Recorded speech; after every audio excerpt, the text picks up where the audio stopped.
اور آپ صلی اللہ علیہ وسلم نے اپنی مثال دیتے ہوئے فرمایا وَأَنَا خَيْرُكُمْ لِأَهْلِي، اور میں تمہارے میں سے سب سے اچھا ہوں اپنے گھر والوں کو. انا خیرکم لأہلی، اور تم سب کی نسبت میں اپنے گھر والوں کے لیے سب سے اچھا ہوں. عام طور پر ایک اچھے انسان کو اس کے اخلاق اور معاملات سے پہچانا جاتا ہے کہ اس کی گفتگو کیسی ہے، اس کے میل ملاپ کا طریقہ کار کیا ہے، اس کا بولنے کا طریقہ کیا ہے، وہ خوشی میں کس طرح ریئیکٹ کرتا ہے، وہ غم میں کیسے ریئیکٹ کرتا ہے، وہ خوف کے موقع پر، وہ مختلف کیفیات کے موقع پر کس طرح بہیو کرتا ہے. دوسری طرف یہ بھی ہے کہ ہمارا سب سے زیادہ واسطہ اپنے گھر والوں سے پڑتا ہے. ہم دن رات ان کے سامنے ہوتے ہیں، ہم پریٹینڈ نہیں کر سکتے، ہم ان کے سامنے کچھ اور نہیں بن کے دکھا سکتے، ہم وہی ہوتے ہیں جو ہوتے ہیں. اور چونکہ ایک لمبا عرصہ ان کے ساتھ گزرتا ہے تو وہ ہماری اچھائیوں برائیوں دونوں سے واقف ہو جاتے ہیں، ہماری کمزوریوں سے بھی اور ہمارے اسٹرینتھس جو ہیں ان سے بھی واقف ہو جاتے ہیں. اس لیے اچھائی کا یہ معیار اچھا خاصا کڑا معیار ہے، اور اس پر پورا اترنا ایک مشکل کام ہے. جن لوگوں سے ہمارا تھوڑی دیر کے لیے میل جول ہوتا ہے،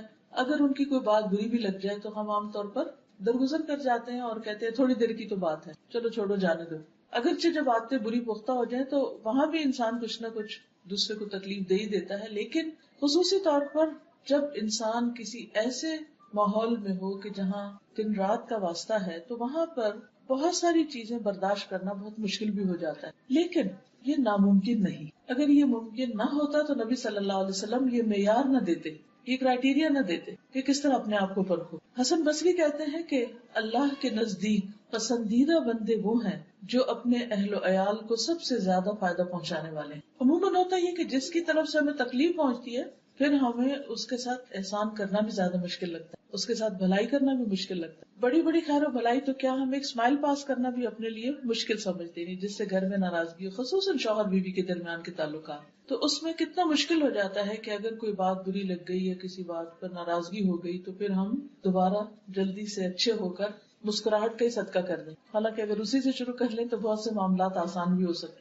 اب یہ ہے کہ گھر والوں کے ساتھ اچھے معاملے یا ان کے حقوق کا خیال رکھنے کو سب سے بہترین اس لیے بھی بتایا گیا کہ ان کا حق ادا کرنا ہم پر فرض ہے.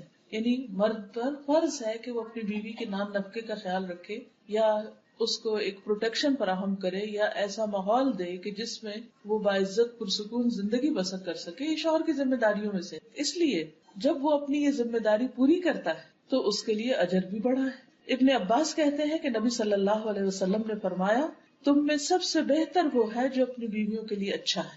ایک نہیں ایک سے زائد روایات ہے کہ جس سے پتہ چلتا ہے کہ اچھائی کا معیار گھر والوں کے ساتھ اچھا ہونا ہے. اچھا ہونے کے لیے کیا کیا کرنا پڑتا ہے؟ اس میں سب سے پہلی چیز یہ ہے کہ شوہر اپنی بیوی سے محبت کرتا.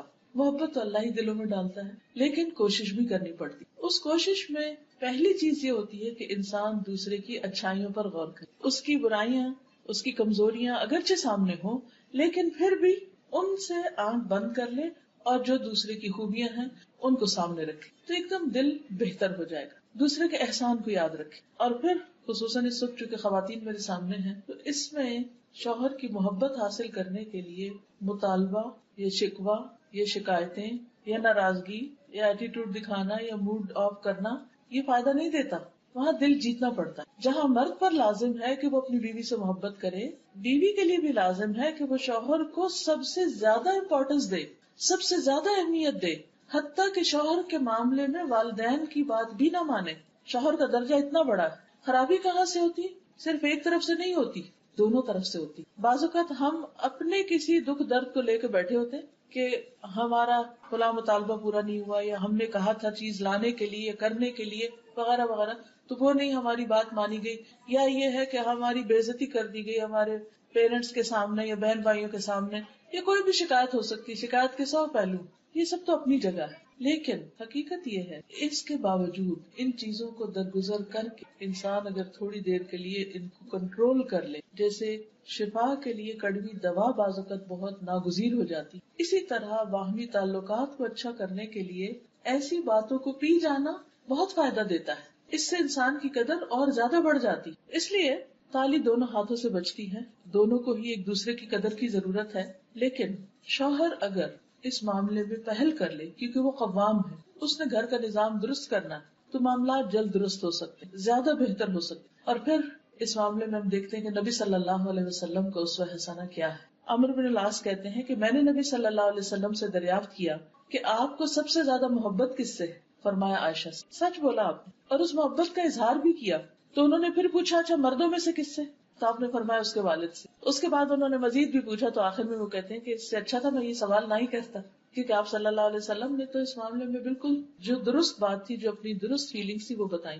اچھا بعض اوقات ہم سب یہی کرتے ہیں کہ اگر کسی سے محبت ہو بھی تو ہم اس کو ظاہر نہیں کرتے یا اس کو بتاتے نہیں یا اس تک کنوے نہیں کرتے، جس کے نتیجے میں دوسرا شخص ساری زندگی بعض اوقات غلط فہمی کا شکار رہتا ہے۔ کچھ لوگوں پر یہ بہت بھاری ہوتا ہے کہ وہ اپنی زبان سے یا قلم سے یہ کہہ دیں کہ میں آپ سے محبت کرتا ہوں، حالانکہ اس میں کیا جاتا ہے، لیکن شاید اس وجہ سے بھی نہیں کہہ پاتے کہ ہوتی نہیں یا وہ آتی جاتی ہے، لیکن اس میں انسان کو ایکسپریسو ہونا بہت ضروری ہے، اور اپنے ایسے جذبات کا اظہار اگر انسان پبلکلی بھی کر دے تو کوئی حرج نہیں ہوتا، کیونکہ نبی صلی اللہ علیہ وسلم نے سب کے سامنے یہ بات فرمائی۔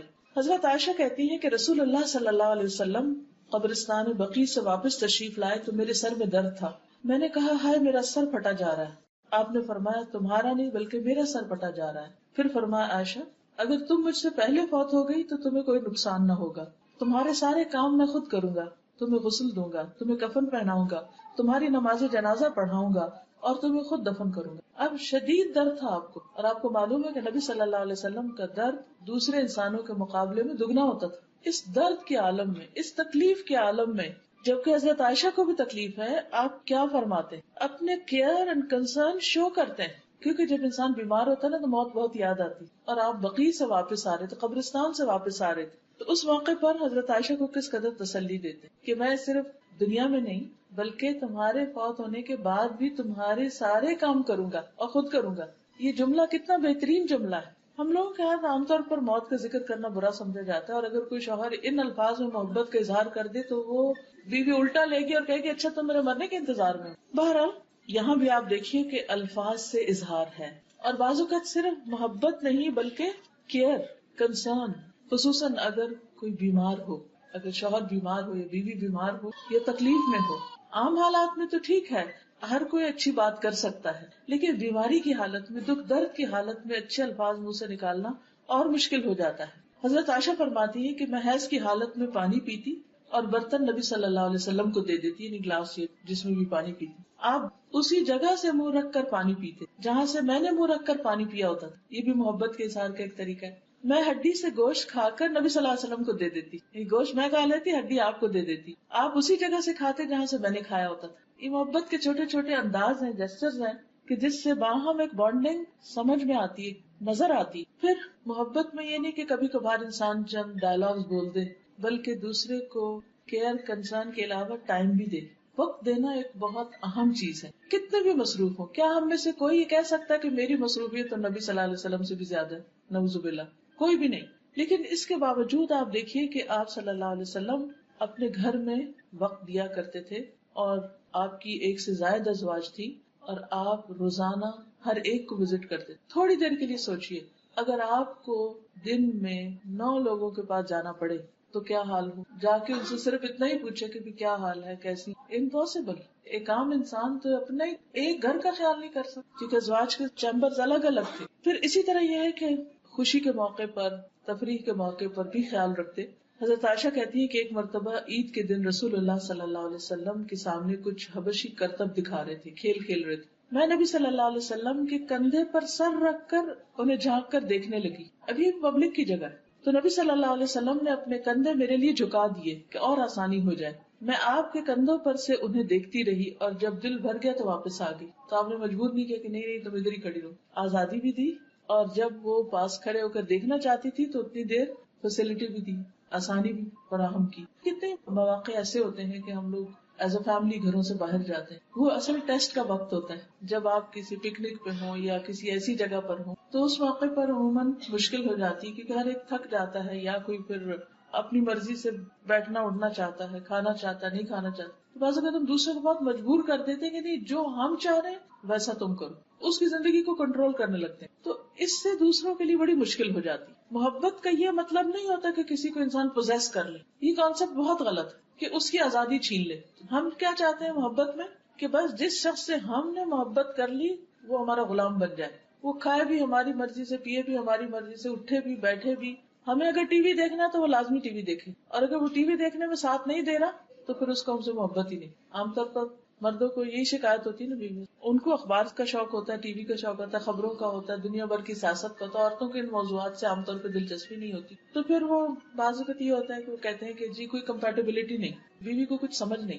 تو اس میں مردوں کو عورتوں کی ذات یا ان کے مزاج یا ان کے خیالات یا ان کی دلچسپیوں کا لحاظ رکھنا چاہیے، جس طرح یہاں ہم دیکھتے ہیں کہ نبی صلی اللہ علیہ وسلم کا. پھر اسی طرح حضرت عائشہ کہتی ہے کہ میں گڑیوں کے ساتھ کھیلتی تھی، میری سہیلیاں بھی آ جاتی اور میرے ساتھ کھیل کود میں شریک ہو جاتی، اور جو ہی وہ رسول اللہ صلی اللہ علیہ وسلم کو آتے دیکھتی تو چھپ جاتی. آپ انہیں پھر میرے پاس بھیج دیتے کہ وہ میرے ساتھ کھیلنے لگتی. اور آپ دیکھیے کہ کس قدر خیال رکھا جا رہا ہے بیوی کے شوق کا. کیونکہ حضرت عائشہ کم عمر تھی، اگرچہ وہ میچور بھی تھی، بہت سمجھدار تھی، بہت ذہین تھی، بہت سی باتیں بہت بچپن میں سیکھ گئی تھی، لیکن اس کے باوجود ابھی وہ بچی ہی تھی.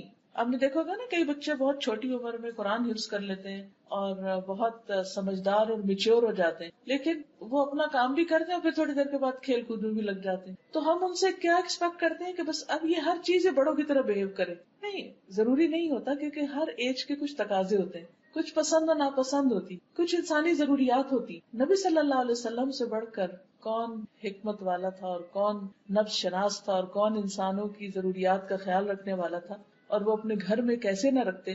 ظاہر شوہر باہر سے آتا ہے تو وہ کیا چاہتا ہے کہ بیوی اس کو توجہ دے، بیوی اس میں دلچسپی لے. لیکن آپ آ کر بیوی کی دلچسپی کو دیکھ رہے ہیں کہ اس وقت وہ کھیل رہی ہے، اس کی دوستیں پاس ہیں تو وہ ان کو پاس ہونا چاہیے. اس سے ایک یہ بھی پتہ چلتا ہے کہ ایک عورت کو عام طور پر اپنی سہیلیوں میں، اپنی کلاس میٹس کے ساتھ، اپنی ہم عمر لڑکیوں کے ساتھ بات چیت گفتگو میں زیادہ مزہ آتا ہے بعض اوقات، یا وہ کہیں جانا چاہتی ہے یا کوئی سہیلی آنا چاہتی ہے.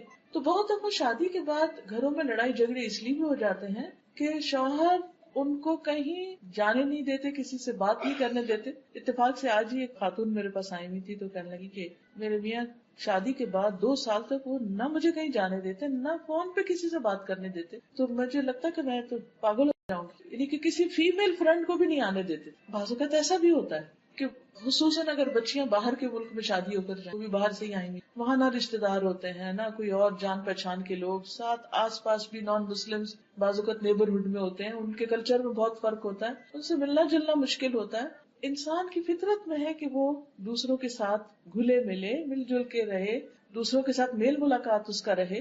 کیونکہ مردوں کے لیے تو باہر بہت سا ایکسپوجر ہوتا ہے، اور کچھ نہیں تو 5 وقت اگر وہ مسجد نماز پڑھنے جاتے ہیں تو وہیں اپنی بہت سی باتیں شیئر کر لیتے ہیں. تو اسی طرح خواتین کو بھی ضرورت ہوتی ہے کہ وہ اپنی ہم جنس خواتین کے ساتھ گفتگو کریں، کیونکہ عموماً عورتیں زیادہ بولتی. بعض تحقیقات سے یہ بات پتہ چلتی کہ ایک عورت کو دن میں کم از کم 70,000 لفظ بولنے ہوتے جب جا کے اس کی سیٹسفیکشن ہوتی. اب جب تک وہ بول نہیں چکتی تو وہ چپ نہیں بیٹھ سکتی، اسے بولنا ہے کسی. مرد عموماً خاموش طبع ہوتے ہیں، ایکسیپشنل کیسز الگ ہیں. اب جب مرد گھر میں آتے ہیں تو وہ تو بولتے نہیں ہیں، اب وہ سارے دن کی انتظار میں بیٹھی، شوہر گھر ہے، شوہر آئے گا، کھانا کھائے گا، وہ اخبار اٹھائے گا، سو جائے گا، اس کو تو اتنی باتیں نہیں آتی. اور اگر وہ باہر کی شیئر بھی کرے گا تو وہ بیوی کی دلچسپی کی نہیں. تو یہ عورت کی ایک بہت فطری ضرورت ہے کہ وہ اپنی جیسی، اپنی پسند کی، اپنے مزاج سہیلیوں کے ساتھ بات چیت کرے، کیونکہ وہ کپڑے کی بھی کرے گی، زیور کی بھی کرے گی، ریسیپی شیئر کرے گی، وہ بچوں کے مختلف مسئلے مسائل بھی ڈسکس کرے گی، اور اس سے اس کی مینٹل گروتھ ہوتی ہے، میچورٹی ہوتی ہے. اس کے کام کی نوعیت کے اعتبار سے اس کی یہ ضرورت ہوتی ہے. تو جو شوہر اپنی بیویوں کو ہر طرف سے بند کر لیتے ہیں، اپنے ہی کنٹرول میں رکھتے ہیں، حتیٰ کہ بعض اوقات ماں باپ سے بھی نہیں ملنے دیتے، یہاں تک بھی ظلم دیکھا گیا ہے، خاص روک دیا جاتا ہے کہ نہیں ماں باپ سے بھی نہیں ملنا. تو اب کیا ہوتا ہے، بیوی کا نروس بریک ڈاؤن ہوتا ہے، اس پہ فٹس پڑنے لگتے ہیں، وہ بیمار ہونے لگتی ہے، وہ ڈپریشن میں آنے لگتی ہے، اور اس سے اور معاملات خراب ہوتے ہیں. اس لیے ہر معاملے میں اعتدال ضروری ہے. اور کوئی بھی خاتون کسی خاتون سے صرف شوہر کی یا سسرال کی برائیاں کرنے کے لیے دوستی کر لے، کیونکہ عموماً تو یہی ہوتا ہے نا کہ اٹھایا فون اور کہا آج ساس نے یہ کیا، فلاں نے یہ کیا، فلاں نے یہ کیا. یہ بھی انتہائی غلط ہے، یہ رویہ بھی سخت ناپسندیدہ ہے. تو دونوں ہی طرف سے اعتدال ضروری ہے. پھر اسی طرح نبی صلی اللہ علیہ وسلم اس حد تک خیال رکھتے تھے کہ کبھی کبھار دوڑ بھی لگاتے تھے حضرت عائشہ کے ساتھ. حضرت عائشہ کہتی ہے کہ وہ ایک سفر میں نبی صلی اللہ علیہ وسلم کے ساتھ تھی، میں نے آپ کے ساتھ پیدل دوڑ لگائی اور میں جیت گئی. پھر میرا جسم بھاری ہو گیا کچھ، میں نے آپ کے ساتھ پھر دوڑ لگائی، اس مرتبہ آپ جیت گئے. تو آپ نے فرمایا آج کی یہ جیت پچھلی ہار کا بدلہ ہے، یعنی میں نے بدلہ لے لیا، مذاق میں کہا۔ تو اب آپ دیکھیے کہ آج کے دور میں کوئی بھی مذہبی شخص یا دیندار شخص، اس سے یہ توقع نہیں کی جا سکتی کہ وہ اپنی بیوی کے ساتھ کہیں دوڑ لگائے یا کسی کھیل میں شریک ہو یا اس کو کھیل دکھائے۔ عموماً جب ہم دین کی طرف آتے ہیں تو ہم یہ سمجھتے ہیں کہ شاید دین صرف نماز روزے کا نام ہے، اور یہ جو دنیا کے معاملات ہیں یہ شاید اس کا حصہ نہیں، حالانکہ اگر ان کو بھی حدود کے اندر رہ کے کیا جائے تو یہ بھی عبادت ہے، کیونکہ نبی صلی اللہ علیہ وسلم کی سنت کی پیروی میں ہوں گے نا۔ پھر اسی طرح یہ ہے کہ نبی صلی اللہ علیہ وسلم حضرت عائشہ کے آرام کا بہت خیال رکھتے تھے، کیونکہ عموماً جھگڑے، فساد، لڑائیاں ان چھوٹی چھوٹی باتوں پر ہوتے۔ اگر آپ کسی سے پوچھیں نا کہ میاں سے لڑائی تو کس بات پر ہوئی، جب میرے پاس کوئی اس طرح کا معاملہ لے کر تو میں کہتی کہ کیا مسئلہ کیا تھا، اور آپ یقین کریے کہ 90% چھوٹی سی کوئی بات ہوتی ہے جس سے کوئی معاملہ خراب ہو جاتا ہے۔ مثلاً اگر بیوی سو رہی ہے اور شوہر نے دھڑ سے دروازہ بند کر دیا تو وہ اٹھتے ہی سوئے سوئے غصے میں بولنا شروع کر دے گی، وہ غصے میں بولے گا، نیند خراب ہوگی، اٹھ کے ایک طرف چلا جائے گا، وہ دوسری طرف۔ تو یہ چھوٹے چھوٹے لڑائی جھگڑے جو ہیں یہ گھر کے ماحول کو خراب کر دیتے۔ حضرت عائشہ کہتی ہیں کہ نبی صلی اللہ علیہ وسلم میرے پاس میری باری کی رات میں تھے، آپ نے کروٹ لی اور اپنی چادر اوڑھ لی اور جوتے اتارے اور ان کو اپنے پاؤں کے پاس رکھ دیا اور اپنی چادر کا کنارہ اپنے بستر پر بچھایا اور لیٹ گئے، اور آپ اتنی ہی دیر ٹھہرے کہ آپ نے گمان کر لیا کہ میں سو چکی ہوں۔ آپ نے آہستہ سے اپنی چادر لی اور آہستہ سے جوتا پہنا، آہستہ سے دروازہ کھولا اور باہر نکلے، پھر دروازے کو آہستہ سے بند، یعنی ہر چیز آہستہ سے، جوتے آہستہ سے اتارے، جوتے آہستہ سے پہنے، دروازہ آہستہ کھولا، دروازہ آہستہ بند، آہستہ سے باہر نکلے۔ کتنے شوہر اور بیوی ہیں جو سوتے ہوئے ایک دوسرے کے لیے اتنے کیئرنگ ہو کہ دوسرا شخص سو رہا ہے تو مجھے اس کو ڈسٹرب نہیں کرنا۔ کچھ لوگوں کو نیند بڑی مشکل آتی ہے، کچھ کو نیند ایک دفعہ کھل جائے تو ان کو دوبارہ نیند نہیں آتی، کئی طرح کے نفسیاتی مسائل ہوتے ہیں۔ تو ایسی صورت میں دوسرے کا لحاظ رکھنا اور دوسرے کو اپنی ذات سے تکلیف نہ دینا، یہی گھریلو زندگی میں خوشحالی کا راز ہے۔ پھر اسی طرح آپ دوسروں کو بھی اس بات کی تلقین کرتے تھے کہ عورتوں کے ساتھ نرمی کا سلوک کیا جائے۔ حضرت انس کہتے ہیں کہ نبی صلی اللہ علیہ وسلم اپنی ازواج مطہرات کے پاس تشریف لائے، اونٹ ہانکنے والا اونٹوں کو تیز ہانک رہا تھا، جیسے کوئی ڈرائیور تیز ڈرائیو کر رہا ہو، جھٹکے لگ رہے ہیں اور دھکے پڑ رہے ہوں۔ اس کا نام انجشہ تھا۔ آپ نے فرمایا، اے انجشہ، تیری خرابی ہو، تم اونٹوں کو آہستہ آہستہ چلاؤ، نازک آبگینے سوار ہیں۔ ویحک یا انجشہ سوقت بالقواریر، قواریر کہتے ہیں کرسٹل کو، قواریر من فضۃ، یعنی خواتین جو ہیں ان کے دل شیشے کی طرح ہوتے، بہت جلدی ٹوٹتے۔ اور ایک حقیقت ہے کہ ہم سب اچھی طرح جانتے ہیں کہ چھوٹی سی بات بعض اوقات ہم محسوس کر لیں، بعض اوقات بڑی بڑی باتوں کی پرواہ نہیں کرتے، کیونکہ ہمارے مزاج کے اندر جسمانی تبدیلیوں کی وجہ سے بھی کئی تبدیلیاں آتی رہتی، کبھی پوسٹ نیٹل اور کبھی پیدائش کے بعد اور کبھی پریگنینسی میں اور کبھی پیریڈ سے پہلے اور کبھی اس کے بعد اور کبھی پھر جب مینوپاز شروع ہو جاتا ہے، بڑھاپے کے مسائل، 100 طرح کے مسائل ہوتے ہیں۔ عورت اپنی زندگی میں جسمانی اعتبار سے فزیکلی بہت ساری چینجز میں سے گزرتی ہے، تبدیلیوں میں سے اور حالت بدلنے سے، تو اس لیے بہت ضروری ہے کہ اس کے ان مخصوص حالات کا خیال رکھا جائے۔ پھر اسی طرح نہ صرف یہ کہ سواری کو آہستہ چلانے کی بات، بلکہ سواری پر سوار کراتے ہوئے بھی آپ مدد دیتے۔ حضرت انس کہتے ہیں، میں نے دیکھا کہ رسول اللہ صلی اللہ علیہ وسلم حضرت صفیہ کی وجہ سے اپنے پیچھے اونٹ کی کوہان کے ارد گرد اپنی ابا سے پردہ کیے ہوئے تھے۔ جب وہ سواری پر سوار ہوتی تو آپ اونٹ کے پاس بیٹھ جاتے اور اپنا گھٹنا کھڑا رکھتے۔ حضرت صفیہ اپنا پاؤں آپ کے گھٹنے پر رکھ کے سوار ہوتی۔ آپ دیکھیے کہ کس قدر کیئر ہے، کیونکہ کبھی آپ نے سے اونٹ پہ سوار ہوا، آپ کو معلوم ہوگا کہ اس کی سواری بہت مشکل ہے۔ تو ایون اونٹ پہ چڑھنا بھی ایک مشکل کام ہے، بیٹھے ہوئے اونٹ پہ چڑھا جاتا ہے لیکن وہ بھی مشکل ہے۔ تو آپ صلی اللہ علیہ وسلم خود پاس کھڑے ہو جاتے، اپنا گھٹنا رکھتے، وہ اس پر ایک طرح سے سیڑھی بنا کے پھر اوپر چڑھتی۔ آج آپ دیکھیے کہ کون مرد ہوگا جو اتنے لاڈ کرے، اور پھر یہ پبلک میں ہو رہا ہے اور اس میں آپ کوئی شرمساری محسوس نہیں کر رہے، اور حضرت انس دیکھ بھی رہے ہیں کہ آپ کیا کر رہے ہیں، اور پھر اس کو آگے روایت بھی کرتے ہیں۔ یہ بھی سنت ہے، یہ چیزیں بھی نبی صلی اللہ علیہ وسلم کا طریقہ ہے۔ اگر ہم اپنے گھروں کے اندر چھوٹی چھوٹی چیزوں میں ایک دوسرے کے مددگار بن جائے تو بہت سے حالات اور معاملات درست ہو سکتے ہیں۔ پھر اسی طرح اپنے سے زیادہ دوسروں کی فکر کرنا، یہ بھی بہت اہم ہے۔ حضرت انس کہتے ہیں کہ میں اور ابو طلحہ خیبر سے واپس آ رہے تھے اور نبی صلی اللہ علیہ وسلم کے پیچھے حضرت صفیہ سوار تھی کہ اچانک رسول اللہ صلی اللہ علیہ وسلم کی اونٹی پھسل گئی اور رسول اللہ صلی اللہ علیہ وسلم اور حضرت صفیہ دونوں گر گئے۔ ابو طلحہ تیزی سے وہاں پہنچے، کہنے لگے، یا رسول اللہ، اللہ مجھے آپ پر قربان کرے، کوئی چوٹ تو نہیں آئی؟ آپ نے فرمایا، نہیں، خاتون کی خبر لو، یعنی مجھے چھوڑو، ان کی خبر لو۔ چنانچہ ابو طلحہ اپنے چہرے پر کپڑا ڈال کر ان کے پاس پہنچے اور حضرت صفیہ پر کپڑا ڈال دیا۔ اس کے بعد سواری کو دوبارہ تیار کیا، پھر ہم سب سوار ہو گئے. پھر اسی طرح اہم مواقع پر آپ مشورہ بھی لیتے تھے، جیسے صلح حدیبیہ کے موقع پر حضرت ام سلمہ کے مشورے سے آپ نے اپنا احرام کھولا اور باقی صحابہ نے پھر آپ کو دیکھ کر احرام کھولا، کیونکہ آپ اس وقت بہت ڈسہارٹنڈ تھے کہ آپ نے جب لوگوں سے کہا کہ تم اب اپنے احرام کھول دو، ہم عمرے کے لیے نہیں جا سکتے، تو کوئی اپنی جگہ سے نہیں ہلا، کیونکہ کوئی ذہنی طور پہ تیار ہی نہیں تھا کہ اتنے 100 میل سے آئے ہیں ہم عمرہ کرنے اور عمرہ کیے بغیر ہم واپس کیسے جائیں. لیکن حضرت ام سلمہ کے پاس جب آپ نے جا کر لوگوں کے یہ طرز عمل بیان کیا تو انہوں نے مشورہ دیا کہ آپ شروع کر لیجئے، آپ کو دیکھ کے باقی بھی کر لیں گے، اور واقعی ایسا ہوا اور ایک بہت سنگین معاملہ جو تھا وہ آسان ہو گیا، حل ہو گیا. پھر اسی طرح یہ ہے کہ نبی صلی اللہ علیہ وسلم جب آخری عمر میں بیمار ہوتے ہیں تو اس بیماری میں بھی اپنی ازواج کا خیال رکھتے ہیں. ہشام اپنے والد عروہ سے روایت کرتے ہیں کہ رسول اللہ صلی اللہ علیہ وسلم اپنے مرض الموت میں بھی ازواج مطہرات کی باری کی پابندی کرتے تھے.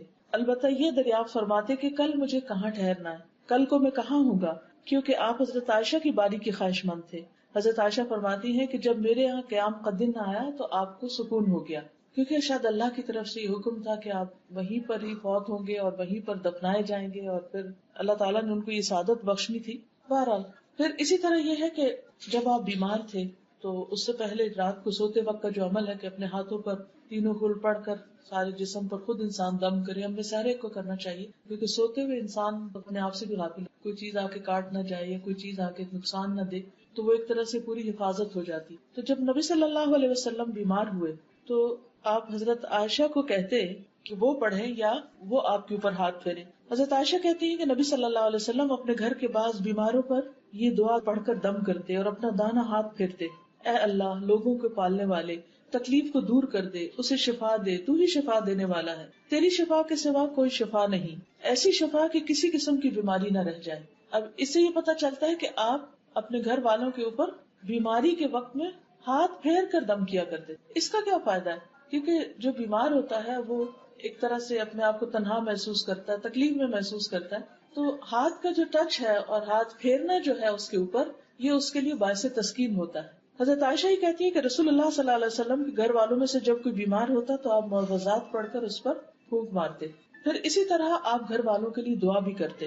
حضرت عائشہ کہتی ہیں کہ میں نے رسول اللہ صلی اللہ علیہ وسلم کو خوش طبیعت دیکھ کر کہا، اے اللہ کے رسول صلی اللہ علیہ وسلم میرے لیے اللہ تعالیٰ سے دعا کر دی، یعنی آپ میرے حق میں کوئی دعا کریں.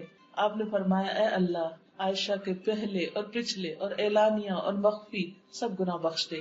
اور خوشی سے عائشہ رضی اللہ تعالیٰ عنہا نے پھر ہنسنا شروع کر دیا، یہاں تک کہ ان کا سر حضور صلی اللہ علیہ وسلم کی گود میں جا پڑا، یعنی اس دعا سے وہ اتنی خوش ہوئی. اچھا بعض اوقات گھر والے ہم سے کوئی چھوٹی سی چیز کا مطالبہ کرتے ہیں اور ہم اتنے بزی ہوتے ہیں کہ ہم بات بھی نہیں سنتے، اور خصوصاً جیسے بچے ہوتے ہیں نا کہ وہ کہتے ہیں کہ 1 منٹ کی بات، 1 منٹ کہتے ہیں جاؤ ابھی نہیں وقت، پھر آنا. وہ چھوٹا سا کام کہتے کر دیتے، ہم کہتے ہیں ابھی کام یاد آیا آپ کو، ابھی تو مجھے یہ کرنا ہے، ہم تنگ آتے ہیں. تو ٹھیک ہے جب اسٹریس ہو تو کسی کو نہیں کو مطالبہ کسی کام کا کرنا چاہیے، لیکن ایک دوسرے کے لیے سامنے دعا کرنا، بول کے دعا کرنا ایک دوسرے کے ساتھ ایک تعلق کو شو کرتا ہے. پھر اسی طرح حضرت عائشہ کہتی ہیں کہ رسول اللہ صلی اللہ علیہ وسلم نے حضرت فاطمہ کا ذکر کیا تو میں نے ان کے بارے میں کوئی بات کہی، اس پر آپ نے فرمایا، کیا تم اس پر راضی نہیں کہ تم دنیا اور آخرت میں میری بیوی رہو؟ حضرت عائشہ نے عرض کیا، کیوں نہیں؟ آپ نے فرمایا، تم دنیا اور آخرت میں میری بیوی. پھر اپنے بعد ان کے لیے فکر مند ہوتے تھے. حضرت عائشہ کہتی ہے کہ رسول اللہ صلی اللہ علیہ وسلم اپنی بیویوں سے فرماتے کہ اپنے بعد مجھے تمہارے معاملات کی فکر پریشان کرتی کہ جب میں دنیا میں نہیں ہوں گا، چونکہ وہ دوبارہ شادی بھی نہیں کر سکتی تھی اور اکثر کے والدین بھی نہیں تھے، اور حضرت ام سلمہ کی اولاد تھی لیکن باقی سب کی تو اولاد نہیں تھی، تو انہیں فکر ہوتی تھی کہ ان کو کون لک آفٹر کرے گا. فرمایا، اور تم پر صبر کرنے والے ہی صبر کریں گے، یعنی تمہارے ساتھ اچھا سلوک کریں گے. لیکن ہم دیکھتے ہیں کہ ایک کے بعد ایک ازواج مطہرات نیکی کے کام کرتے، خیر اور بھلائی کے ساتھ وقت گزار کے دنیا سے رخصت ہوئی. پھر یہ کہ آپ اپنی ازواج کا نان نفقے کا خیال رکھتے تھے. حضرت عمر کہتے ہیں کہ بنو نذیر کے باغات وغیرہ ان اموال میں سے تھے جن کو اللہ تعالیٰ نے اپنے رسول کو بغیر لڑے دے دیا تھا.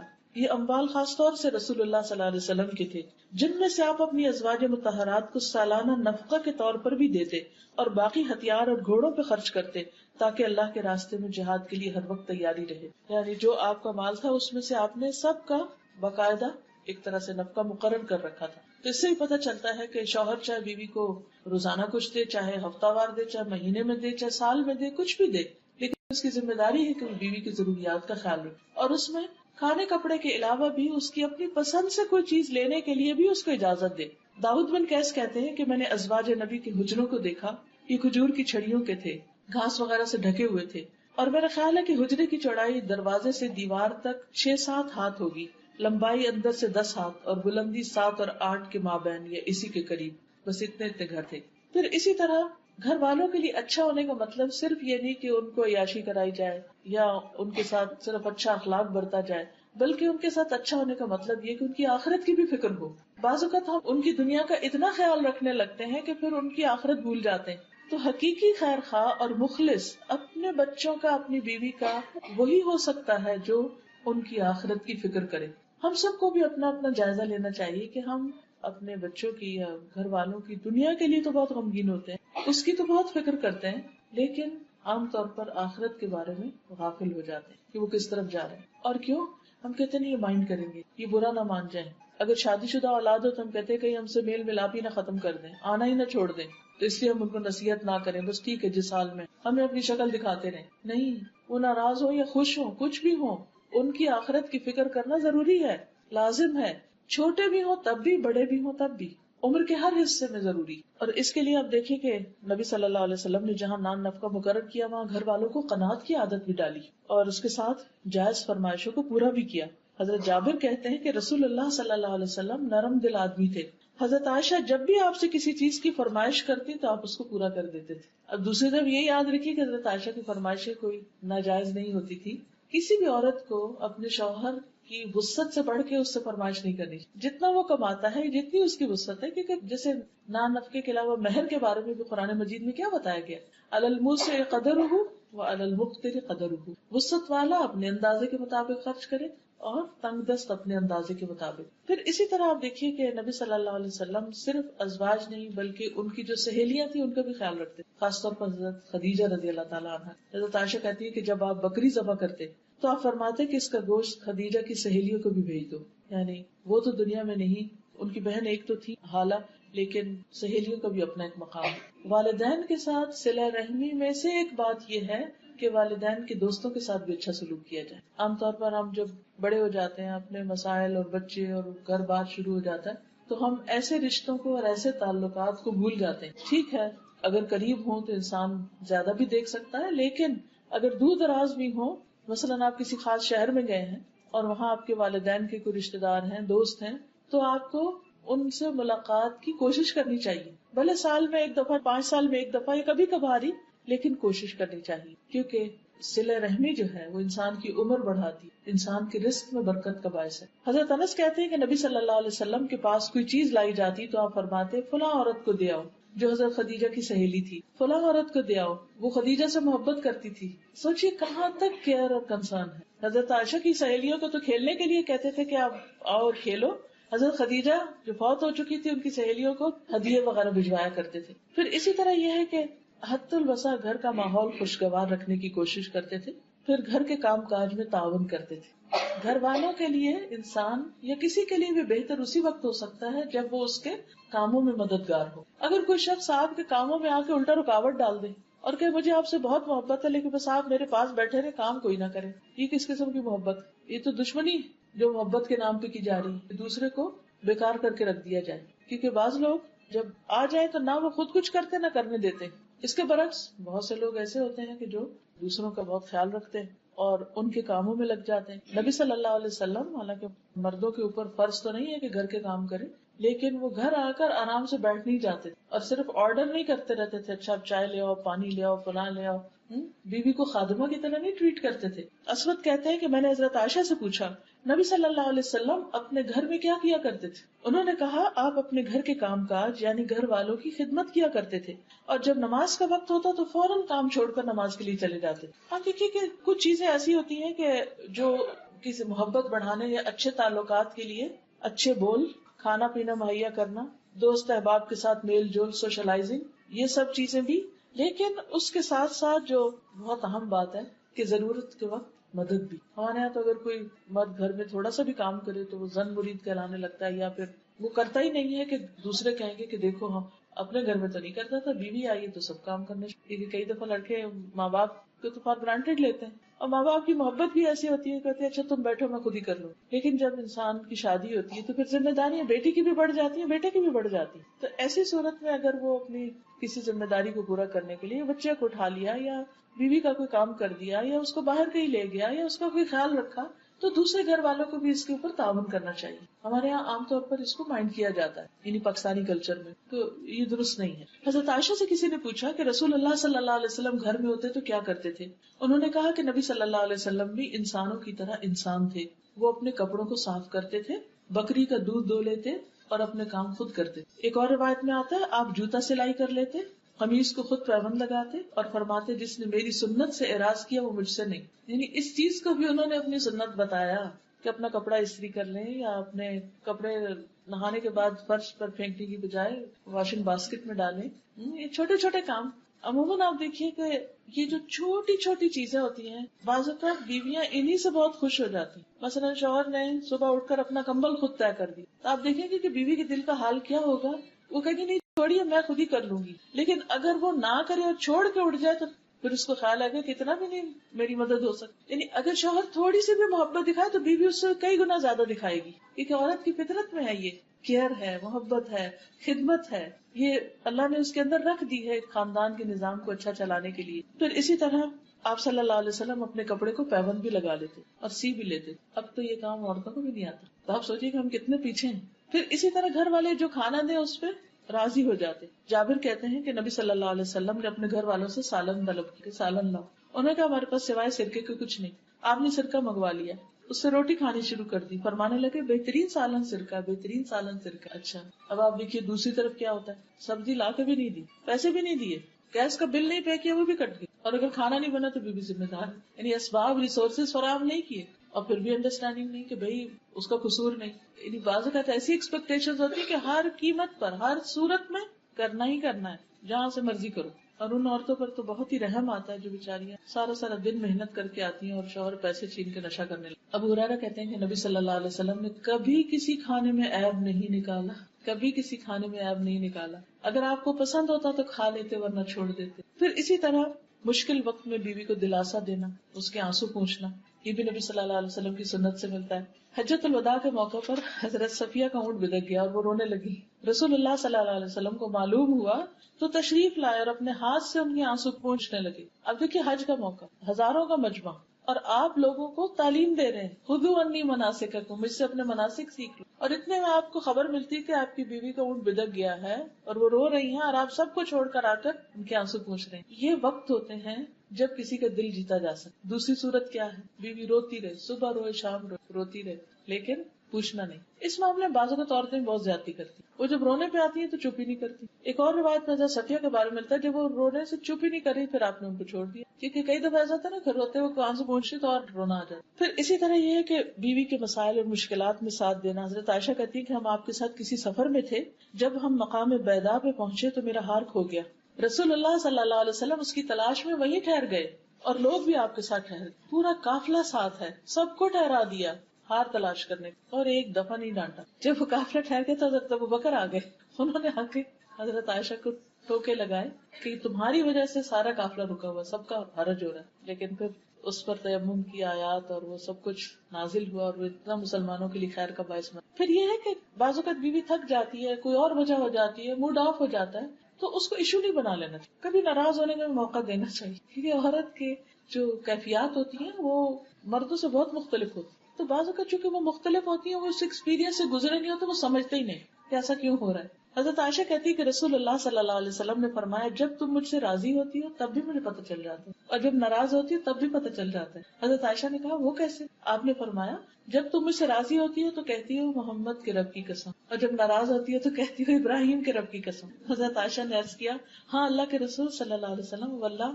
میں صرف آپ کا نام ہی چھوڑتی، یعنی صرف زبان سے نہیں بولتی، اندر تو میرے محبت ہوتی. پھر اسی طرح یہ ہے کہ گھر والوں کو مسائل کا حل پیش کیا کرتے. عام طور پر مرد حضرات باہر کے مسئلے مسائل سن کے اتنے گھبرائے ہوتے ہیں کہ گھر آ کے وہ کوئی مسئلہ نہیں سننا چاہتی، اور بعض اوقات بیوی اکیلی ہی الجھتی رہتی ہے، وہ سارا کچھ لے لے کے اپنے دل میں دفن کرتی رہتی ہے کیونکہ کوئی سننے والا نہیں، کوئی حل کرنے والا نہیں. لیکن نبی صلی اللہ علیہ وسلم کا طریقہ یہی ہے کہ جب بھی کوئی مسئلہ پیش آیا تو آپ نے اس کا حل تلاش کیا. اور مل کے حل سوچا. تو خوشگوار ازدواجی زندگی کے لیے یہ بہت ضروری ہے کہ گھر کے اہم مسائل میں میاں بیوی باہم مشورہ کریں اور اکیلے فیصلے نہ کریں. یہ جو اکیلے فیصلے کر لینے ہوتے ہیں، بیوی کو بتائے بغیر یا شوہر کو بتائے بغیر خود ہی کو ڈیسیژن لے لیا، اس سے بھی بہت ناراضگیاں پیدا ہوتی ہیں، اس سے بھی بہت خرابیاں پیدا ہوتی ہیں، کیونکہ دوسرا شخص سمجھتا ہے کہ میری کوئی اہمیت ہی نہیں. پھر بیوی کے والدین کو شکایت نہ لگانا، کیونکہ بہت دفعہ ایسا ہوتا ہے نا کہ چھوٹی سی کوئی بات ہوئی تو فوراً بتایا کہ بھی آپ کی بیٹی ایسی اور ایسی. لیکن یہ ایک نوبل کیریکٹر ہوتا ہے کہ گھر کے معاملے گھر میں ہی طے کر لیے. حضرت عمر کہتے ہیں کہ ایک دن میں کچھ سوچ رہا تھا کہ میری بیوی نے مجھ سے کہا بہتر ہے اگر تم اس معاملے کا فلاں حل کرو، یعنی اس معاملے کا فلاں طرح حل کر لو. میں نے کہا تمہارا اس میں کیا کام، یعنی تم مجھے کیوں مشورہ دے رہی، معاملہ مجھ سے متعلق ہے، تم کون ہو دخل دینے والی. میری بیوی نے اس پہ کہا خطاب کے بیٹے تمہارے اس طرز عمل پہ حیرت ہے، تم اپنی باتوں کا جواب برداشت نہیں کر سکتے. تمہاری بیٹی حفصہ تو رسول اللہ صلی اللہ علیہ وسلم کو بھی جواب دیتی، ایک دن تو اس نے آپ کو غصہ بھی دلایا تھا. یہ سن کر حضرت عمر کھڑے ہو گئے، چادر اوڑھ کے حفصہ کے گھر پہنچ. فرمایا بیٹی کیا تم رسول اللہ صلی اللہ علیہ وسلم کی باتوں کا جواب بھی دیتی ہو، یعنی وہ شوہر ہے اور اللہ کے رسول ہیں، یہاں تک کہ ایک دن تم نے نبی صلی اللہ علیہ وسلم کو دن بھر ناراض رکھا. حفصہ رضی اللہ عنہا نے عرض کیا ہاں اللہ کی قسم ایسا ہوا. سچ بولنے والے لوگ تھے نا، ہاں ایسا ہوا، ہم آپ کو کبھی جواب بھی دیتے ہیں. تو عمر رضی اللہ عنہ نے کہا جان لو میں تمہیں اللہ کی سزا اور اس کے رسول کی ناراضگی سے ڈراتا ہوں، آئندہ ایسا مت کرنا. لیکن نبی صلی اللہ علیہ وسلم نے خود کبھی بھی جا کے نہیں حضرت عمر کو بتایا کہ دیکھو تمہاری بیٹی کیسی ہے. پھر بیوی کی تربیت اور اصلاح کا کام جو ہے وہ چونکہ مرد کی ذمہ داری ہے. قرآن مجید میں اللہ تعالیٰ فرماتے ہیں یا ایھا الذین آمنوا قوا انفسکم واہلیکم نارا، اے لوگوں جو ایمان لائے ہو اپنے آپ کو اور اپنے گھر والوں کو آگ سے بچاؤ. تو اس میں براہ راست خطاب مردوں سے ہی ہے. سیکنڈ نمبر پر پھر بیوی کی ذمہ داری آتی ہے کیونکہ کلکم راعٍ وکلکم مسئول عن رعیتہ. بیوی بھی بچوں کے بارے میں نگران ہے، شوہر بھی بیوی اور بچوں کا نگران ہے، تو ان سے اس کی جواب دہی ہوگی. لیکن خاص طور پر شوہر کا فرض بنتا ہے کہ بیوی کی تربیت کرے، اس کو ادب سکھائے اور پھر نرمی اور اچھے اخلاق کی تعلیم دے. حضرت عائشہ کہتی ہیں کہ کچھ یہودی نبی صلی اللہ علیہ وسلم کے پاس آئے اور کہا السلام علیکم، جس کا معنی تھا کہ آپ پر موت آئے. تو انہیں بہت غصہ آیا، انہوں نے جواب میں کہا وعلیکم السلام واللعنہ، یعنی مزید لفظ اضافہ کیا اور کہا تم پر موت بھی اور لعنت بھی ہو. اس پر رسول اللہ صلی اللہ علیہ وسلم نے فرمایا ٹھہرو اے عائشہ، اللہ تعالیٰ تمام معاملات میں نرمی کو پسند کرتا ہے. میں نے عرض کیا یا رسول اللہ کیا آپ نے سنا نہیں انہوں نے کیا کہا؟ آپ نے فرمایا میں نے اس کا جواب دے دیا تھا کہ وعلیکم. تو اگر وعلیکم سے معاملہ حل ہو سکتا ہے یا بدلہ اتر سکتا ہے تو دو لفظ اضافہ کرنے کی ضرورت نہیں ہے. یہ تربیت تھی جو فوری طور پر آپ نے وہاں کی. اگر بچوں میں سے گھر والوں میں سے کوئی زبان میں بے احتیاطی کر رہا ہے یا غلط لفظ بول رہا ہے تو اس کو وہاں روکنا بھی چاہیے. پھر اسی طرح صدقہ کرنے کی ترغیب، آخرت کی فکر کے لیے رات کو جگایا. ام سلمہ کہتی ہیں کہ نبی صلی اللہ علیہ وسلم ایک رات جاگے، فرمایا سبحان اللہ آج رات کیا کیا بلائیں اتری، کیونکہ آپ کو تو پتہ چل جاتا تھا اللہ کی دیے ہوئے علم اور کیسے کیسے خزانے بھی نازل ہوئے، خیر اور شر دونوں ہی. ان حجرے والیوں کو کوئی جگانے والا ہے، یعنی ان ازواج مطہرات کو کوئی اٹھا دے.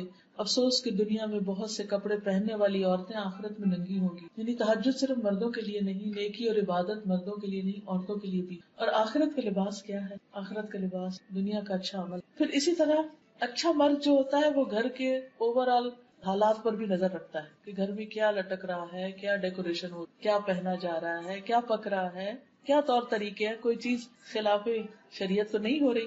مثلا حضرت عائشہ سے روایت ہے کہ انہوں نے ایک گدا خریدا جس پر تصویریں بنی ہوئی. آپ نے اسے دیکھا تو دروازے پہ کھڑے ہو گئے، اندر تشریف نہیں لائے. میں نے عرض کی یا رسول اللہ صلی اللہ علیہ وسلم میں نے جو غلطی کی ہے اس سے میں اللہ سے معافی مانگتی. فرمایا یہ گدا کس کے لیے ہے؟ میں نے عرض کیا آپ کے بیٹھنے اور اس پر ٹیک لگانے کے لیے. آپ نے فرمایا ان تصویر بنانے والوں کو قیامت کے دن عذاب دیا جائے گا اور ان سے کہا جائے گا جو تم نے پیدا کیا ہے اسے زندہ بھی کر کے دکھاؤ. اور فرشتے اس گھر میں داخل نہیں ہوتے جس میں تصویر، یعنی کہ میں اس گدے پہ نہیں بیٹھ سکتا اور نہ ہی گھر میں ہوگا. بہت سے مرد گھروں میں بہت کچھ حرام چیزیں دیکھتے ہیں، غلط چیزیں دیکھتے ہیں، بچے غلط کر رہے ہیں لیکن ان کو روکتے نہیں. امر بالمعروف اور نہی عن المنکر بھی گھر سے شروع ہوتا ہے. اسی طرح حضرت انس کہتے ہیں کہ ایک دفعہ رسول اللہ صلی اللہ علیہ وسلم نے ایک آدمی حضرت حفصہ کے حوالے کیا اور فرمایا اس کی نگرانی کرنا. ان کی ڈیوٹی لگا کر گئے تو وہ اس سے غافل ہو گئی، وہ آدمی بھاگ گیا. کوئی قیدی ہوگا یا کوئی ایسا ہوگا کہ جس کو پکڑوایا. نبی صلی اللہ علیہ وسلم واپس تشریف لائے، پوچھا حفصہ اس آدمی کا کیا ہوا؟ انہوں نے کہا یا رسول اللہ صلی اللہ علیہ وسلم میں غافل ہو گئی اور وہ بھاگ گیا. نبی صلی اللہ علیہ وسلم نے فرمایا تمہارے ہاتھ ٹوٹ جائیں، یعنی کہ غصے میں آیا آپ. نبی صلی اللہ علیہ وسلم کے جانے کے بعد انہوں نے اپنے ہاتھ اونچے کر لیے. تھوڑی دیر بعد نبی صلی اللہ علیہ وسلم آئے تو پوچھا حفصہ تمہیں کیا ہوا، یہ ہاتھوں کو ایسے کیوں کیا ہوا؟ انہوں نے کہا یا رسول اللہ صلی اللہ علیہ وسلم آپ نے کچھ دیر پہلے مجھ سے ایسے اور ایسے کہا تھا کہ تمہارے ہاتھ ٹوٹ جائیں. آپ نے فرمایا اپنے ہاتھ کھول لو. میں نے اللہ سے یہ کہہ رکھا ہے کہ میں اپنی امت میں سے جس کسی کو بھی کوئی بد دعا دوں وہ اس کے حق میں مغفرت کا سبب بنا دے، یعنی اس پر لگے نہیں ہوئے، کیا رحمت تھی۔ پھر اسی طرح غلط کام پر صرف ناراض نہیں ہوئے بلکہ کفارہ بھی بتایا۔ حضرت عائشہ کہتی ہیں کہ صفیہ رضی اللہ تعالیٰ عنہا نے حضور صلی اللہ علیہ وسلم کی خدمت پہ کھانا بھیجا جبکہ وہ حضرت عائشہ کی باری تھی۔ حضرت عائشہ کے گھر میں تھے آپ، حضرت صفیہ نے کھانا بھیجا، انہوں نے جب لونڈی کو دیکھا تو غصے سے کانپنے لگی کہ یہ کیوں کھانا آیا ہوں۔ تو کہتی یہاں تک کہ میں نے غصے میں برتن توڑ دیا۔ رسول اللہ صلی اللہ علیہ وسلم نے میری طرف دیکھا تو مجھے آپ کے چہرے پر غصے کے آثار نظر آئے کہ یہ کیا کیا ہے۔ میں نے کہا میں اللہ کے رسول صلی اللہ علیہ وسلم سے اللہ کی پناہ میں آتی، یعنی اللہ کے رسول کی غصے سے اللہ کی پناہ میں آتی کہ وہ آج مجھ پر لعنت کرے یا مجھے کوئی برا بھلا کہے۔ پھر میں نے عرض کیا اللہ کے رسول صلی اللہ علیہ وسلم اس کا کفارہ کیا؟ فرمایا برتن جیسا برتن، کھانے جیسا کھانا۔ اب کھانا بناؤ اور برتن لو اور اس میں ڈال کے واپس کرو۔ پھر اسی طرح کسی کو تسلی دیتے، کسی کو سرزنش کرتے۔ حضرت انس کہتے ہیں کہ حضرت حفصہ نے حضرت صفیہ کو یہودی کی بیٹی کہا۔ حضرت صفیہ سن کے رونے لگی۔ نبی صلی اللہ علیہ وسلم تشریف لائے تو حضرت صفیہ رو رہی تھی۔ پوچھا صفیہ کیوں رو رہی؟ انہوں نے عرض کیا حفصہ نے مجھے کہا کہ میں یہودی کی بیٹی۔ نبی صلی اللہ علیہ وسلم نے فرمایا تم تو نبی کی بیٹی ہو، تمہارے چچا بھی نبی ہیں اور تم نبی کی بیوی بھی ہو، آخر وہ کس بات پر تم سے فخر کرتی؟ پھر آپ نے فرمایا حفصہ اللہ سے ڈرو۔ آپ نے نبی کی بیٹی کس طرح کا؟ حضرت موسیٰ کی اولاد میں سے تھے، اور ہارون چچا، اور نبی کی بیوی یعنی خود حضور صلی اللہ علیہ وسلم، یعنی تمہاری شان اور تمہارا درجہ تو بڑا ہے۔ پھر اسی طرح یہ ہے کہ ایک اچھا شوہر اور اچھا خامن جو ہوتا ہے وہ بچوں کے لیے بھی اچھا ہوتا ہے اور بچوں کے ساتھ شفقت اور محبت کو سلوک کرتا ہے۔ بعض اگر میاں لوگ تھکے ہوئے آتے ہیں، گھر میں اگر شور ہو تو ڈانٹ ڈپٹ سے کام لیتے، اس سے بچے اور زیادہ باپ سے دور ہو جاتے ہیں۔ وہ یہ دیکھتے ہیں کہ باپ آتا ہے تو ماں بھی کہتی چپ ہو جاؤ، سارے سہم کے بیٹھ جاتے ہیں اور گھر میں ایک عجیب سی فضا پیدا ہو جاتی۔ لیکن اس کے برعکس نبی صلی اللہ علیہ وسلم بچوں کے ساتھ شفقت اور محبت کا سلوک کیا کرتے تھے۔ ابو ہریرہ کہتے ہیں کہ رسول اللہ صلی اللہ علیہ وسلم نے حسن بن علی کو بوسہ دیا۔ آپ کے پاس اقرا بیٹھے ہوئے تھے، کہنے لگے کہ میرے 10 بیٹے، میں نے کسی کو بوسہ نہیں دیا۔ تو آپ نے ان کی طرف دیکھا اور فرمایا جو رحم نہیں کرتا اللہ اس پر رحم بھی نہیں، یعنی آپ بچوں کو اٹھاتے، پیار کرتے، ساتھ لگاتے، چومتے۔ ام سلمہ کی بیٹی تھی زینب، تو آپ ان کو زینب زینب کہا کرتے، یعنی تصغیر کے ساتھ پیار سے بلاتے۔ پھر بچوں کی عزت بھی کیا کرتے تو ان کو رسپیکٹ دیتے۔ ام المومنین حضرت عائشہ کہتی ہے کہ میں نے عادات، چال چلن اور بات چیت میں سب سے زیادہ مشابہ حضرت فاطمہ کو پایا۔ نبی صلی اللہ علیہ وسلم بہت زیادہ آپ سے ریزمبل کرتے، چلنے میں، بیٹھنے میں، لین دین میں، ہاتھ کے اشاروں میں۔ جب وہ آپ کے پاس آتی آپ ان کے لیے کھڑے ہو جاتے، بیٹی کے لیے کھڑے ہو جاتے، ان کا ہاتھ پکڑتے، انہیں بوسہ دیتے، انہیں اپنی جگہ بٹھاتے۔ جب آپ ان کے ہاں جاتے تو وہ اٹھ کر آپ کی طرف بڑھتی تھی، آپ کا ہاتھ پکڑتی، بوسہ دیتی اور آپ کو اپنی جگہ بٹھاتی۔ یہ تھا باپ بیٹی میں محبت کا تعلق۔ آج آپ دیکھیے کہ ہمارے گھروں میں کیا واقعی بیٹیوں کے ساتھ ایسا سلوک کیا جاتا ہے؟ یا امت کے مرد بھی اپنی بیٹیوں کے ساتھ یہ سلوک کر؟ اگر نہیں تو فکر کی بات، کیونکہ یہ بھی آپ کی محبت کی شرط ہے کہ آپ کے طور طریقے بھی اختیار کیے جائیں۔ پھر نمازیوں کو کندھے پہ چڑھا لیتے، حضرت امامہ کے بارے میں آتا ہے، حضرت زینب کی بیٹی، آپ نماز میں ہوتے تو ان کو بٹھا لیتے اپنے کندھے پر، رکوع پہ جاتے تو اتار دیتے، جب کھڑے ہوتے پھر چڑھا لیتے، حالانکہ آپ امامت کر رہے ہوتے تھے۔ بچے نماز کی حالت میں آپ کی پشت پہ سوار ہو جاتے اور آپ اپنا سجدہ لمبا کر دیتے تھے جب تک وہ اٹھتے نہیں تھے۔ بڑے بچوں کو بھی پیار سے اپنی چادر کے نیچے گھسا لیتے تھے۔ جیسے ایک دفعہ آپ نے حضرت حسن حسین کو چھپایا اور حضرت علی آئے تو آپ نے ان کے اوپر بھی اپنا کپڑا کر دیا۔ لیکن اس کے ساتھ ساتھ ان کو ادب بھی سکھاتے تھے، یعنی صرف پیار ہی نہیں، لاڈ ہی نہیں، بلکہ تمیز بھی سکھائی۔ حضرت عمر بن ابی سلمہ کہتے ہیں کہ میں بچہ تھا اور میں آپ کی پرورش میں تھا، میں جب کھانا کھاتا تو سارے برتن ہاتھ گھماتا تو آپ فرماتے کہ بسم اللہ پڑھ کے کھاؤ، اپنے آگے سے کھاؤ اور دائیں ہاتھ سے کھاؤ۔ یعنی بچے اگر کھانے کی میز پر بدتمیزی کر رہے ہیں یا صحیح سے نہیں کھا رہے تو صرف ماں کا فرض نہیں کہ بیچاری کانشیس ہو کے اور تکلیف اٹھائے اور بار بار وہ اس کی اصلاح کرے، بلکہ باپ کو بھی اس وقت اپنا رول پلے کرنا چاہیے۔ پھر اسی طرح یہ کہ حلال حرام کی تمیز، حضرت حسن نے ایک مرتبہ کھجور اپنے منہ میں لے لی تھی تو آپ نے اس کو کہا کہ یہ صدقہ کی کھجور ہے اور اس کو کہہ کے نکلوا دیا۔ پھر اسی طرح بچوں سے محبت کو بھی اعلان کہتے ہیں۔ آپ فرماتے فاطمہ میرے جسم کا ٹکڑا ہے، اس لیے جس نے اسے ناحق ناراض کیا اس نے مجھے ناراض کیا۔ پھر داماد کے ساتھ آپ کا معاملہ بہت اچھا تھا، حضرت علی رضی اللہ تعالیٰ عنہ کے ساتھ۔ پھر حضرت ابو العاص کے ساتھ آپ ان کی تعریف کرتے تھے۔ آپ نے بنی عبد شمس یعنی بنی امیہ میں سے اپنے داماد ابو العاص کا ذکر کیا اور اس کی تعریف کی اور خوب کی۔ پھر آپ نے فرمایا اس نے مجھ سے بات کی تو سچی کی، وعدہ کیا تو پورا کیا۔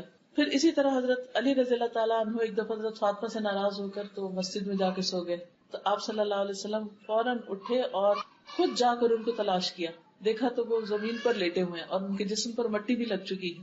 رسول اللہ صلی اللہ علیہ وسلم ان کے جسم سے دھول کو جھاڑ رہے تھے اور فرما رہے تھے اٹھو ابو تراب، اٹھو ابو تراب. یہ نہیں کیا کہ بیٹی کی بیعت کے باتیں سننے لگے کہ اچھا پھر وہ ناراض ہوئے تو کیوں تم بھی ناراض ہو جاؤ، یا نہیں تمہاری پرواہ کرتے تو آؤ میں تم سے اتنی محبت کرتا ہوں گھر واپس آ جاؤ. یہ محبت نہیں ہوتی. عام طور پر ہم انتہائی درجوں پہ پہنچ جاتے ہیں کہ بس ٹھیک ہے اگر یہ بات ہے پھر اس کے بعد معاملہ ختم. دیکھیے ہم سب انسان ہیں، غلطیاں ہوتی ہیں، کمی بیشی ہوتی ہے، لیکن یہ رشتے بہت پیارے رشتے ہوتے ہیں. ان کا ایک لحاظ احترام رکھنا چاہیے اور ہر بات میں انتہا درجے پہ نہیں پہنچنا چاہیے. پھر ایک اچھا شوہر جو ہوتا ہے، ایک اچھا مرد جو ہوتا ہے، وہ اپنے خادموں کے ساتھ بھی اچھا ہوتا ہے، سروینٹس کا بھی خیال رکھتا ہے. اب آپ دیکھیے کہ حضرت انس جو ہیں وہ 10 سال آپ کے پاس رہے اور وہ کیا کہتے ہیں کہ کبھی آپ نے اف تک نہیں کی، یعنی مجھے ڈانٹا نہیں، کبھی مجھ سے ناراض نہیں ہوئے، کبھی میرے پہ سختی نہیں کی. اور کبھی کبھی وہ بچے تھے تو جو کام نہیں بھی کرتے تھے تو آپ ان کے اوپر سختی نہیں کرتے تھے، پیار سے دوبارہ یاد دلا دیتے.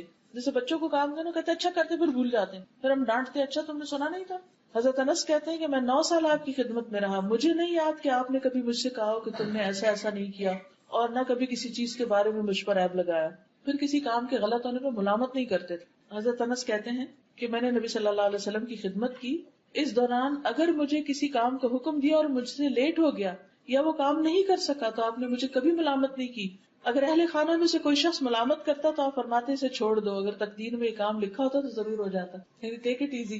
اگر نہیں کر سکا تو اللہ کا حکم نہیں تھا، یعنی اس سے معاملے کو ٹال دیتے تھے، آسانی کر دیتے تھے اس کے لیے، بے وجہ روک ٹوک نہیں کرتے تھے. ایک یہ چیز بچوں کی کریٹیوٹی کو مار دیتی ہے. ہم اپنے گھروں کو اتنا ایک بت خانہ بنا کے رکھ دیتے ہیں کہ ہر طرح کے اس میں ڈیکوریشن پیس سجا دیتے ہیں، پھر بچہ ہاتھ لگانے اس کو پکڑ پکڑ کے روکتے، پھر بچے کو روکتے، پھر بچے کو روکتے. اس بچے کی جو آگے بڑھنے کی صلاحیت ہے وہ ختم ہو جاتی. تو اپنے گھروں کو چائلڈ فرینڈلی بنائیں، ان چیزوں کو ہٹا دیں اور بچے کو آزادی دیں، یا پھر ان کو تمیز سکھائیں اور وہ ہاتھ نہ لگائیں. آپ نے دیکھو کہ کچھ گھروں میں سب کچھ رکھا ہوتا ہے اور بچے ٹرین ہو جاتے ہیں کہ نہیں اس چیز کو نہیں کھیلنا، کسی اور چیز سے کھیلنا ہے. تو دونوں طریقوں میں ان کی ٹریننگ ضروری ہے، بجائے اس کے کہ یا تو آپ گھر کو بالکل ایک کھنڈر ویرانہ بنا دیں اور یا پھر یہ کہ ان کو ہر وقت ڈانٹ ڈپٹ سے کام لیں. دونوں ہی طریقے ٹھیک نہیں. پھر آپ کے بارے میں آتا ہے کہ آپ نے کبھی کسی عورت اور خادم پہ ہاتھ نہیں اٹھایا تھا. تو بیویوں کو مارنا یا بچوں کو مارنا جو ہے یہ انتہائی ناپسندیدہ ہے. پھر خادموں کی ضروریات پوری کیا کرتے. پھر یہ ہے کہ ان کے وقت میں سے کسی اور کو حصہ نہیں دیتے. تو فیملی ٹائم از فیملی، الا یہ کہ جہاد پہ جاتے یا کوئی اور